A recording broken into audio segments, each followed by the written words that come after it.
एक संत माता जी बड़े ही गुस्से में आकर बिहारी जी के पास जाती हैं और वहां पहुंचकर बिहारी जी को खरी खोटी और गालियां देने लगती हैं। जो भी यह देखता वह देखता ही रह गया कि आखिर ऐसा क्या हुआ है जो ये संत माता जी बिहारी जी को गुस्से में आकर इतना कुछ कह रही हैं।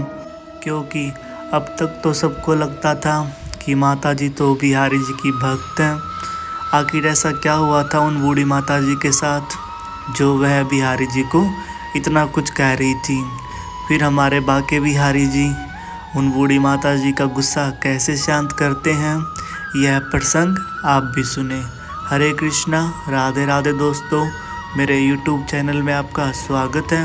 आशा करता हूँ आप सब खुश होंगे, मंगल होंगे। प्रसंग अच्छा लगे तो राधे राधे कमेंट ज़रूर करें। बहुत समय पहले की बात है, वृंदावन में एक संत माता जी रहा करती थी जिनका कोई भी नहीं था।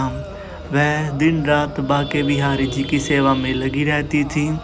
इसके अलावा उन्हें कोई भी काम नहीं भाता था। वह हर रोज़ बाके बिहारी जी के दर्शन करने के लिए जाया करती थी। वह बूढ़ी संत माता काफ़ी सालों से बाके बिहारी जी की प्रतीक्षा में थी, लेकिन अब उनके सब्र का बांध टूटने लगता है। क्योंकि बूढ़ी माता जी हमेशा सुना करती थी कि बिहारी जी तो सदैव अपने भक्तों के साथ ही रहते हैं और जिसे वह अपना मानते हैं उन्हें दर्शन और उनके साथ कोई न कोई लीलाएं जरूर करते हैं। तो बूढ़ी माता जी सोचने लगती है कि क्या मैं उनकी भक्त नहीं हूँ या फिर बाके बिहारी जी मुझे अपनी मानते ही नहीं, तभी तो उन्होंने आज तक मुझे दर्शन ही नहीं दिए। अब हर रोज़ जब भी वह बूढ़ी माता बिहारी जी के दर्शन करने के लिए जाती तो बिहारी जी से शिकायत किया करती थी कि प्रभु अब तो जीवन की शाम ढलाई है, आप मुझे दर्शन कब देंगे। लेकिन बिहारी जी उन्हें कोई भी उत्तर नहीं देते थे, जिससे बूढ़ी माता काफ़ी परेशान रहने लगती हैं। अब ऐसे ही धीरे धीरे समय गुजरता रहता है, लेकिन बिहारी जी उन बूढ़ी माता को कोई भी उत्तर नहीं देते। तो बूढ़ी मैया सोचने लगती हैं अभी मेरी ज़िंदगी के कुछ दिन ही बचे हैं और बिहारी जी हैं कि मुझे दर्शन ही नहीं देते, और क्या लाभ मेरी ऐसी भक्ति का कि मेरा सारा जीवन ही ऐसे गुजर जाएगा और मैं उन्हें देख ही नहीं पाऊंगी। और मैं तो उनसे हर रोज़ मिलने जाती हूँ, वो तो कभी आज तक मुझसे मिलने के लिए आए ही नहीं। इसका मतलब प्रभु जी मुझे अपनी मानते ही नहीं। यह सब कुछ सोच सोच कर बूढ़ी माता जी को बहुत गुस्सा आ जाता है और वह तय करती हैं कि बिहारी जी के पास जाकर उन पर गुस्सा करेंगी, और आवेश में भरकर बिहारी जी के मंदिर की तरफ तोड़ कर जाती है और वहां पहुंचकर बिहारी जी को गालियां देती हैं और खरी खोटी सुनाती हैं। लेकिन बिहारी जी फिर भी कोई जवाब नहीं देते, और तभी बाके बिहारी जी अपने गोस्वामी जी के द्वारा बूढ़ी माता जी को गले में फूलों का हार डलवा देते हैं ताकि बूढ़ी माता जी का गुस्सा शांत हो जाए। इससे भी बूढ़ी माता जी पर कोई प्रभाव नहीं पड़ता।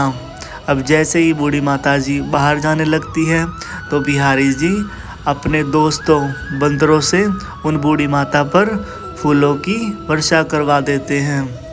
यह सब देखकर बूढ़ी माता जी थोड़ा तो सोचती हैं कि ऐसा तो पहले कभी भी नहीं हुआ, आज ऐसा क्या विशेष है कि मैं बिहारी जी पर गुस्सा करके आई हूँ, सब मेरे ऊपर फूल बरसा रहे हैं।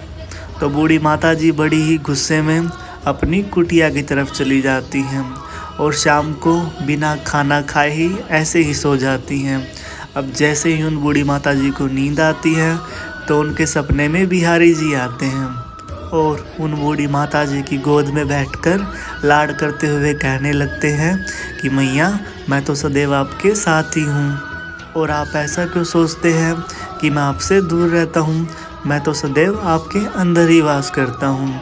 और मैया कल तो आपने मुझे कुछ खिलाया भी नहीं और ना ही खुद खाया, मैं कल से भूखा हूँ। इतना कहकर बिहारी जी बच्चों की तरह रोने लगते हैं और अंतर ध्यान हो जाते हैं। अब जैसे ही उन बूढ़ी माता जी की आंखें खुलती हैं तो सुबह के 4 बज चुके थे।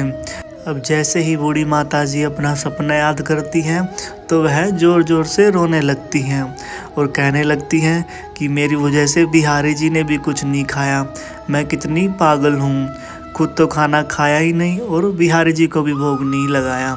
उसी समय वह बूढ़ी मैया नहा धोकर बिहारी जी के लिए भोग बनाती हैं और सबसे पहले बिहारी जी के मंदिर के बाहर जाकर खड़ी हो जाती हैं और मंदिर खुलने की प्रतीक्षा करने लगती हैं।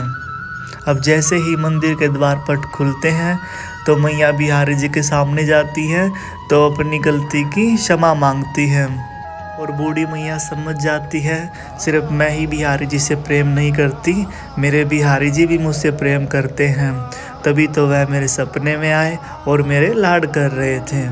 तो दोस्तों, भक्ति उन बूढ़ी मैया की तरह होनी चाहिए कि भगवान भी आने पर विवश हो जाए। तो बोलिए श्री कुंज बिहारी श्री हरिदास। आज के लिए बस इतना ही। यदि अगर आपको मेरी वीडियो अच्छी लगी है तो वीडियो को लाइक कीजिए, चैनल को सब्सक्राइब कीजिए और राधे राधे कमेंट ज़रूर करें। मिलते हैं अगली वीडियो में, तब तक के लिए हरे कृष्णा, राधे राधे।